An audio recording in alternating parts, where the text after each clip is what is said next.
Alright, what is up everybody? This is CryptoTooth. None of my other videos actually even get views at all, so I just thought I'd make a random one just to try and boost them up to maybe 100 or something.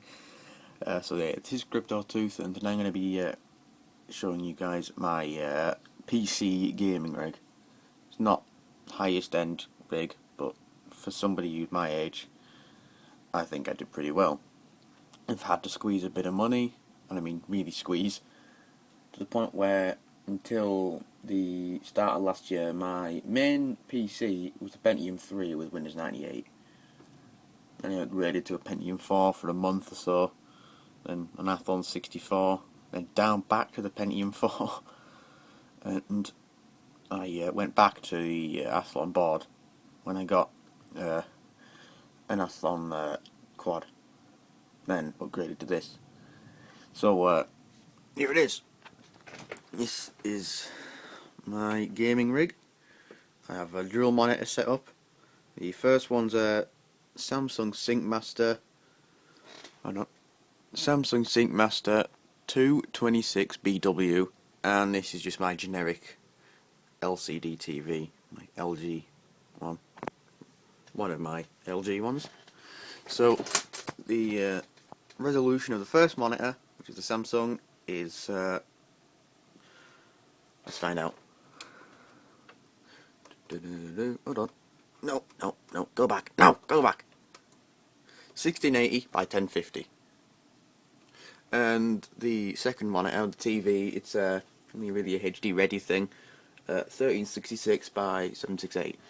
So it's not really high resolution, it's a backup monitor. But yeah, so let's get on to the main thing. I have this Cherry keyboard, which was actually a freebie from school. They were throwing a lot of keyboards and mice out, so I had a look and just, pick this one out because all the keys were still there, give it a dust out when I got home, and yeah. So here's my other mouse. This was a freebie. Woohoo, epilepsy warning. And yeah, this was a freebie, both of which are a wired USB connection to the back of the case. And here's my speakers. I think, yeah, so I got my speakers. I got 1, 2, and I have my subwoofer here with my generic USB hub with the wireless adapter in, because I am in the attic.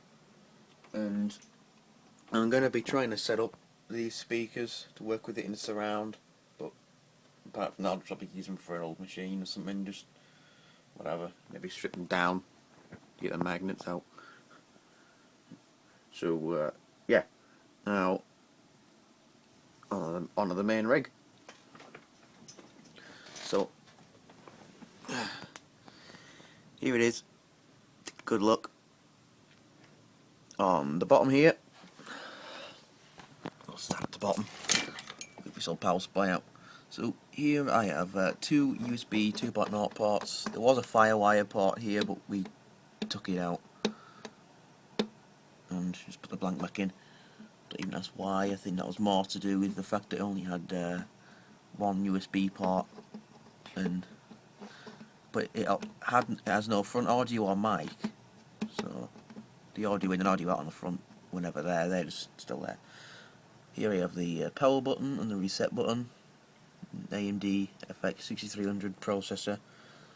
Got my card reader with USB 2.0 charging port, and this takes memory stick Pro Duos, SD, MMC, RS and MMC cards, TF cards, XD and compact flash.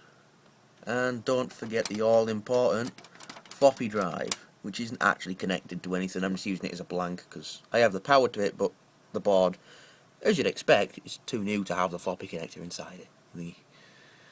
So yeah. And then I have my 2 DVD writers, and they're both of which are light scribes. The bottom one is SATA. My mate gave me an old ITX PC to strip down, and I took that out. It was probably one of the only useful parts out of it. And this one's an old IDE one, which again I got given, but I'm using an adapter, SATA IDE adapter, otherwise this wouldn't function because there's no IDE channels on the motherboard. The power LED and the hard drive LED I didn't connect because they're too bright and they annoy me, so I just took them out, although the speaker's really loud, so that's not really a problem, but yeah.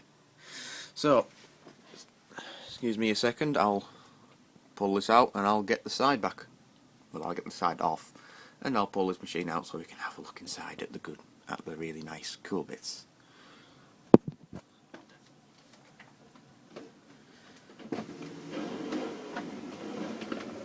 And yep, I just broke that. Just get the subwoofer on here for now. So on the top's my USB hub, which I'm going to put at the back of the case. So I'll just unplug it. Who cares about anything else? My speakers have a bit of a issue as well. So here is the HDMI, which I've used for the TV, because I've already used the VGA on that. I just switched the inputs. Really need to get myself a KVM switch. So I just hope there's nothing in the front of this again, because I remember I broke a wireless adapter by tipping the case over with it still inside. So on the back of the case here is the power supply. Obviously it's a G7 Power Extreme 680 watt. The back of it's actually slightly warm. I have my generic case fan, which I've pulled the wires out and put them in a Molex connector and bridge the power, the power from there on the hard drives, etc. Just made my own Molex fan. I could have bought one, but I had an old power supply I was throwing out. Just took the Molex connectors off there. So here's a PS2 keyboard and mouse, almost standard. 2 USB 2 ports, 2 USB 2 ports, USB 3, which I don't really have any USB 3 devices actually, so I don't really use them. They're just what the anything goes into. We have the gigabit Ethernet.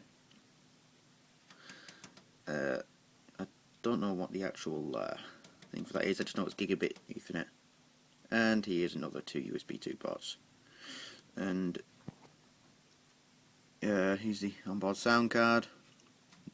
Funny enough, none of these actually I have a use for. No, nothing at all. I only really have a use for the audio in, audio out. I'm not showing you my Windows XP product key, that would be illegal. And here's the graphics card. It's a GTX 650 overclocked. It's got 1 GB of GDDR5 memory, and it's not a gamer's card as such, but it does alright for what I want. I don't really mind, and I'm not maxing out the games. I'd rather play in medium settings and save myself £100, but I am getting because I'm upgrading this machine, believe it or not. Yes, I have really, really high standards because I do game development as well and video rendering and stuff like that. And I'll need some for college, which I will need to do exactly that for. So here's a card, VGA obviously. I've got 2 DVIs. These I can't actually use the VGA adapter, so I have to use the VGA here. And here is HDMI. All in all, a nice card. I've overclocked it to 1000 megahertz. I think it's 1000 something, but it's very close.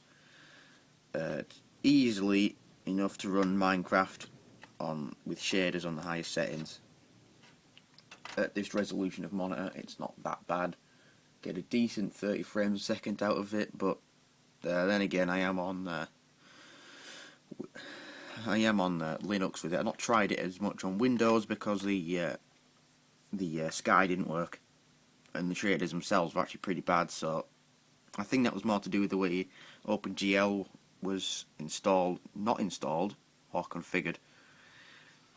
So yeah, hiding the COA again. Let's pop the top off this bad boy.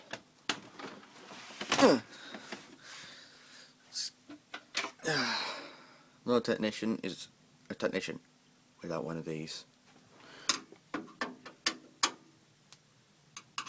Bear with me. I would just put cuts in the video, but we're going out soon, so I'm not going to be spending the best part of the day out, so I don't really have time to mess with all the stuff in. So here we go. Here is the inside of the computer. Like this camera focus. It's only an iPhone 4. Not really my choice of phone, but it's a phone. It phones people. So here's the inside of the case. Here's a power supply, and this is Asus Axe Square AM3 Plus CPU fan and heatsink. Keeps this chip absolutely stone cold. It literally I had it running for the best part of a couple, maybe 2-3 hours, and it was maybe running around 40 degrees under absolute maximum load for an hour. Idle, you can't even feel it. It's cold. It's actually cold. So here's all my wires. I'm not really bothered sorting them out yet. You know, I've had to use the 6-pin PCI Express adapter, which I bought from Maplins, on the Molex, because this power supply doesn't actually have any way of configuring. Not configuring. I don't know. This power supply doesn't actually have the connector on it, so I bought the adapter. Here's the drivers on about one. The bottom one is, as you can tell, native SATA, and you can. There's the top drive, which is the ID adapter in. It was £1.50 off eBay. Works no bother, no complaints whatsoever. Floppy drive not connected to anything. There's the graphics card here. Board's a BioStar TA970. You can get this from £50 when I got it. Maybe pay around 70 for it now, but I think it was on offer. It's got the PCI Express 1x. I think it is 1x. PCI Express 2.0 16x, and the graphics card's fan is actually covering another PCIe 1x, and below that you've got another PCI Express and 2 just standard PCIs. You got headers for some printer ports, front USBs and that. You have 8GB of RAM. This is proper Kingston stuff. I haven't actually configured it right. I just whacked that in because I did have 16, but my friend was dumb enough to buy it off me for almost double what I paid. So, how could I refuse? I put that money because I'd never really filled up 8GB anyway. So this is a dual channel board, so I had it in the slot 1 or slot 0 and 2, and most importantly, the hard drives. I have just took out one drive, which was a Kingston HyperX 3K. I wasn't really getting the most out of it, so I thought I'd try and conserve it a little bit for when I get the new rig. So here's the hard drive. It's a 2TB Toshiba DT01 ACA 200, and the bottom here is my SSD, is the boot drive, with it's a 64GB OCZ Agility 3 on 6 gigabit SATA. There's 4 of them at the bottom, and another 2 around here. The cables are covering them up. So yeah, here's the fan I was on about, where I've just bodged that one in there. It's kind of loud because it's straight on 12 volt. The machine runs cold, so I might even put it on 5. I might put a heatsink on the north bridge. Not a heatsink. I mean, I might just nail a fan to the north bridge because that runs kind of hot as they do, and the regulators on the board down there. Yeah. So on the hard drive, I boot Linux Mint 16, 64-bit Cinnamon Edition. Runs pretty fine. Very nice. All in all, really like it. And the SSD has Windows 7 on it. So, yeah, the Axe Square heatsink is actually an LED fan. Glows bright orange. I wish I could turn that off, but I think I could probably make it do it now just by spinning it backwards, which is not good for them, I know. Don't know if you saw that. There you go. There we go. It's not good for them, so don't do that. Discharge it a bit now. There we go. So, yeah, that's my board. That's my PC gaming rig. So, and here is this computer's sidekick. He isn't running yet. I'll just switch to the VGA on, here you go, Wallace and Gromit PlayStation 2 game. I'll just switch to VGA on the TV, and here he is. This is a Pentium 2, there you go, Pentium 2, Phoenix ROM BIOS, blah blah blah blah blah, 1985 to 1988, copyright 1990 to 1998. Machine has a 10 gig hard drive with Windows 98 2nd edition and Windows 95 on a 3 gig hard drive, which I've just took out. Going to install 2K on this as well. DVD writer drive because the old CD-ROM was failed really badly. Not the tray wouldn't open because the belt in it had actually gone so solid. On top of there is the 90. Oh, you're not allowed to see the 98 product key either. What do you know? It's not an illegal copy, it's just a copy of a disc I made for the drive killed it. Here's a floppy drive. Think about this, it still takes ages to post, so here it is. Here you go. Windows 98. Here's the noise of the hard drive, just for the hell of it.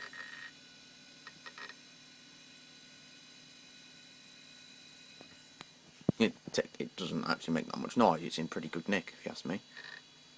Yeah, Pentium 2, 233 MHz. MMX. I think that's a 200 watt power supply. This is an old S3 Verge, I think it is. PCI standard graphics card from 1996. The drivers actually came with Windows 95, and I was pretty surprised with that. There is an old peak out at 1 megabit, or is it 10 megabit? I think it's capable, but it almost peaks out at 1 megabit. We go, Windows 98's finally started up. There we go. Even that's why I put the taskbar there, I just did it for the hell of it. Yeah, Windows 98 2nd edition. It's got 288 megs of RAM. And, yeah. The LAN card actually peaks out at 10 megabit. It's an old ISA Etherlink 2 from 1989, I think it was. So, yeah. That's my gaming rig for PC. I'll make another video later with my console gaming rig. Don't even ask about an Xbox One. I don't want one, and I never ever will. I've heard a lot of bad things about them. I don't intend on getting them. I had a horrible experience with the 360. Here's my stereo and my foot. You know, sometimes I get bored and just play the cassettes in it with my feet. Oh, turn the volume up. Very, very toe friendly, this, actually. Yeah. Just big box of old receipts on there. Couple of CDs, hard drives. Box for the old PlayStation 2. There's the 360, which I haven't used for ages. Alright, one last look at Windows 98. Where this is the DOS gaming rig, just so you know. It is still a gaming rig because it's used for DOS games, which this PC doesn't run. So it's still technically part of the gaming rig. Because, you know, well, DOS 95, 98 games, etc. Runs them all, obviously. Yeah, like this thing will struggle with Duke Nukem. Or Doom or something, or Chucky Egg. That was a Spectrum game, wasn't it? Yeah. So we're coming up 20 minutes now. still going to take me a couple of hours to upload this video. So, yeah, I will have to see you guys in the next video. Hope you think my gaming setup's cool. Ish. It's not great, but it's, yeah. The whole setup costs around 300 quid. So it's, for the money, I think it's actually pretty decent, but I'm upgrading to the i7 anyway and selling this machine. And sorry for the flash, my finger got in the way. Woohoo! Flashy, flashy, flashy. God, you epileptic people are going to really, really hate me just for tormenting you like this, aren't they? He's trying to kill me! Oh, he stopped now. He's trying to kill me! So yeah, here's my coffee cup. And yeah, I'll make the other video about my console gaming rig soon. And I hope you enjoyed this video. CryptoTooth signing out.